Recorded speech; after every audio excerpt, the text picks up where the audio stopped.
I'm going to explain a spiritual perspective on abortion.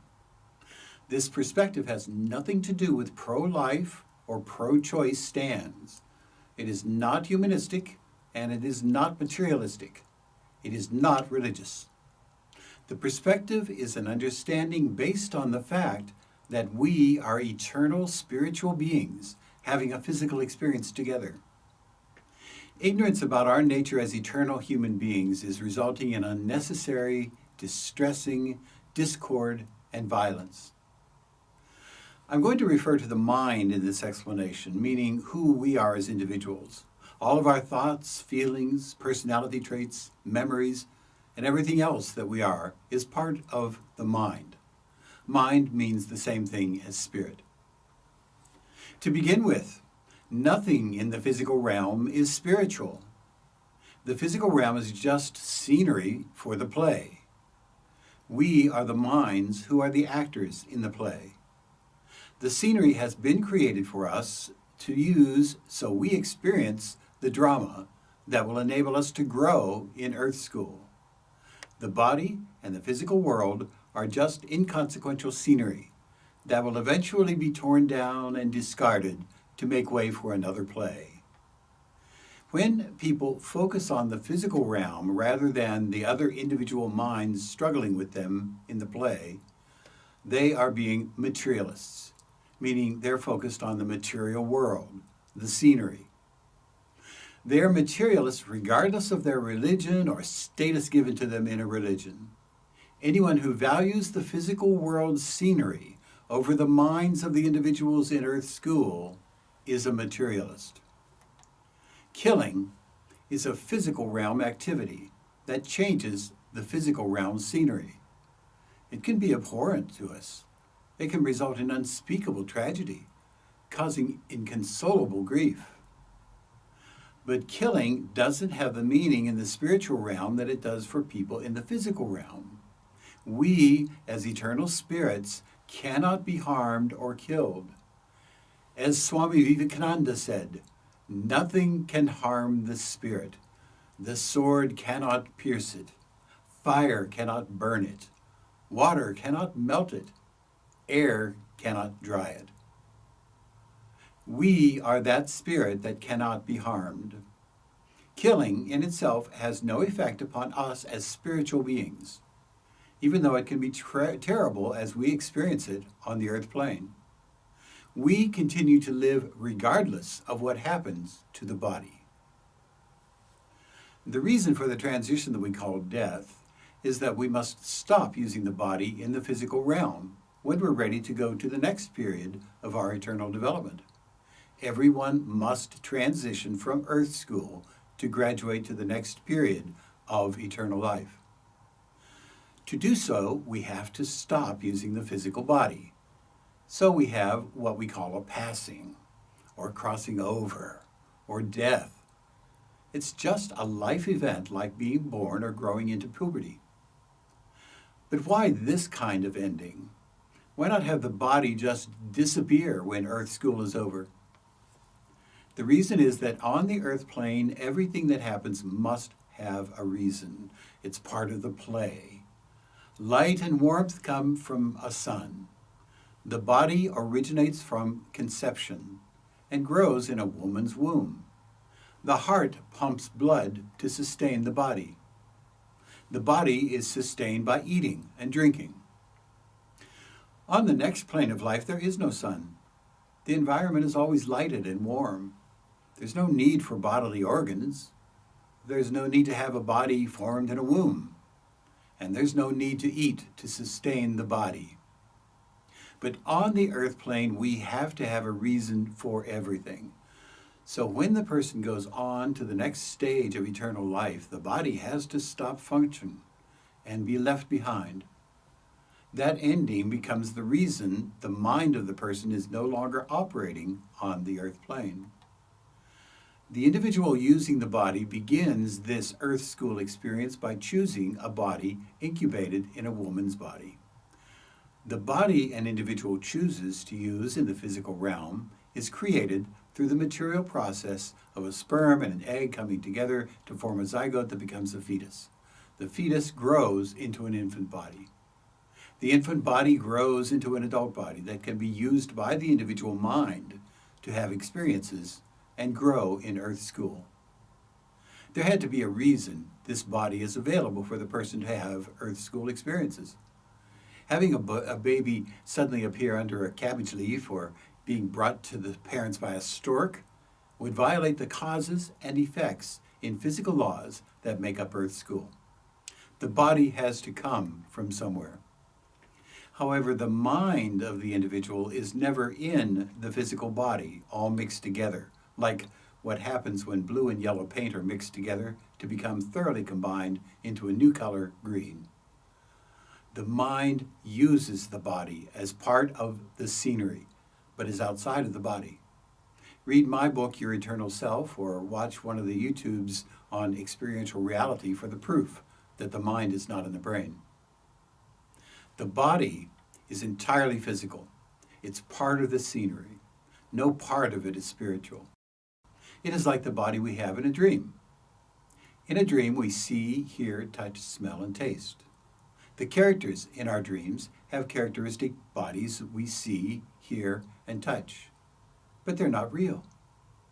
We are the dream protagonist, having sensed experiences, but we are not our dream body. When we awaken, we aren't killing the dream body.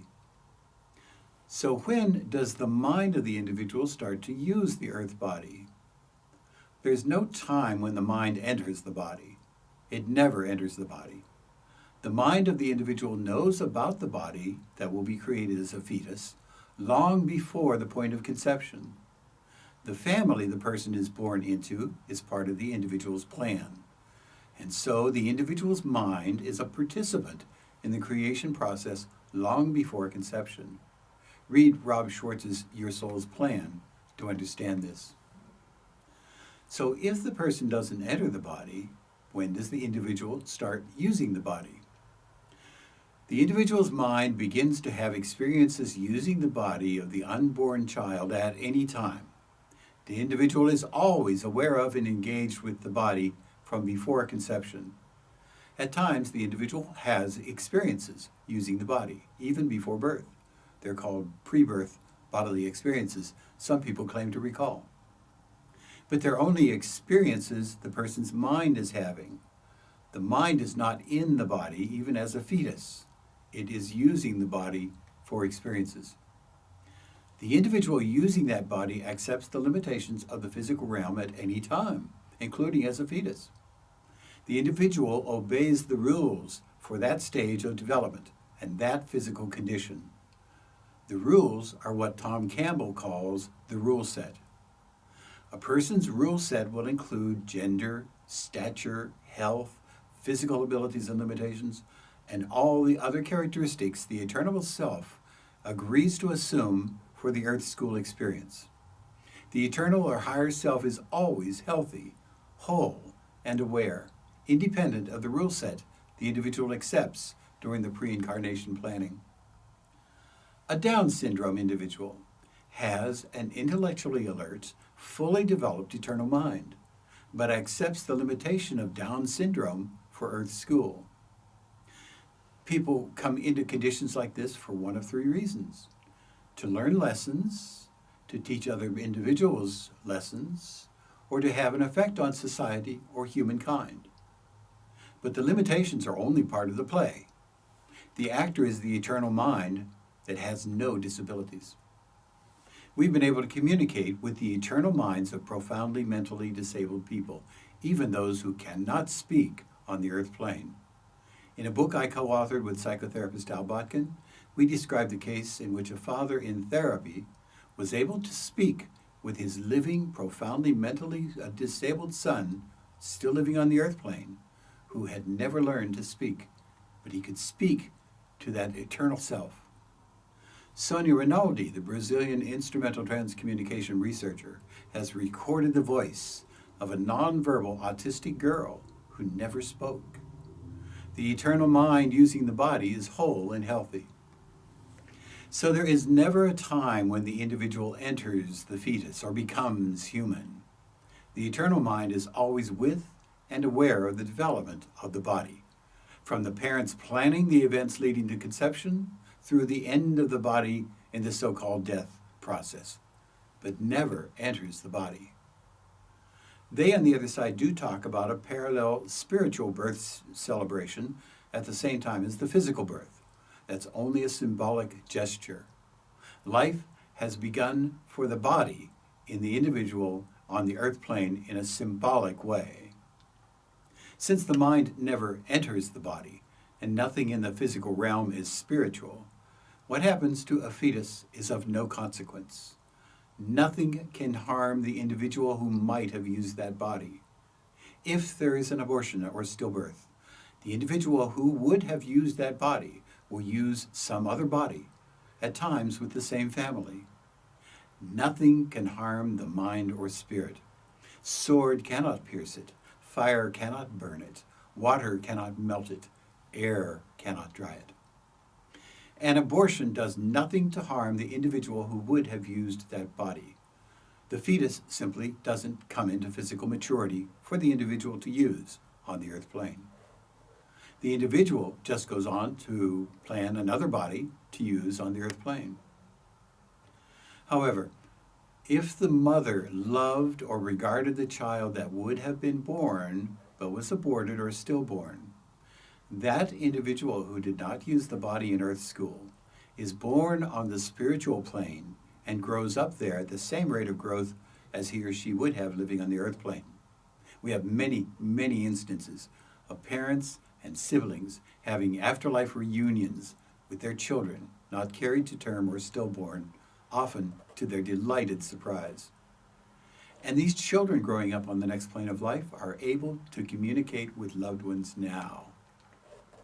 Neither the adult body nor the zygote or fetus is of any consequence spiritually. They are only Adamah, the Hebrew word for dust, hence the word Adam.